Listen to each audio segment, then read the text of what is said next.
క్రీస్తునందున్న ప్రియులకు ప్రేమతో వందనాలు తెలియజేయుచున్నాను. ఆగస్టు నెల 25వ తేదీ 2024.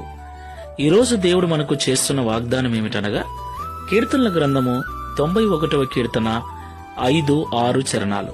రాత్రివేళ కలుగు భయమునకైనను, పగటివేళ ఎగురు బాణమునకైనను, చీకటిలో సంచరించు తెగులునకైనను, మధ్యాహ్నమందు పాడు చేయు రోగమునకైనను నీవు భయపడకుందువు.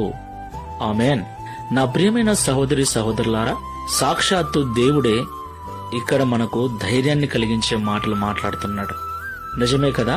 మన చుట్టూ ఎన్ని రోగాలో, ఎన్ని తెగుల్లో, ఆపద ఎప్పుడు ఎటువైపు నుంచి వస్తుందో, ఏ రోగం వస్తుందోనని నిత్యము మనలో ఎంతమంది భయపడట్లేదు? వాటి నుండి తప్పించమని ఎంతమంది దేవుళ్లకు మొక్కుకోవటం లేదు? నా ప్రియమైన సహోదరి సహోదరులారా, నిజమే, భయంకరమైన పరిస్థితుల్లో మనం ఉన్నాం. మనిషి ఆయుష్ తీరక మునిపే తనువు చాలిస్తూ ఉన్నాడు. దేవుడు మనకు సంపూర్ణమైన ఆయుష్ కాలాన్ని ఇచ్చాడు. ఆయన మనకు నియమించినటువంటి దినములు పూర్తయ్యేంత వరకు కూడా మనం చావకూడదు.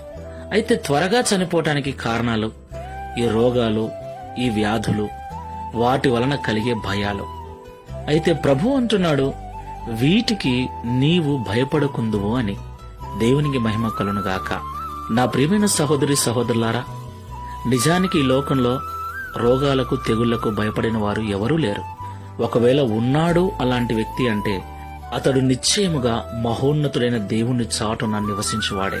ఆయనే నాకు ఆశ్రయమని, ఆయనే నాకు కోట అని, ఆయనే నా కొండ, నేను నమ్ముకొను నా దేవుడు నా దుర్గమని ఎవడైతే జీవిస్తున్నాడో ఆ వ్యక్తి మాత్రమే లోకములో దేనికి భయపడకుండా ధైర్యంగా ఉండగలడు.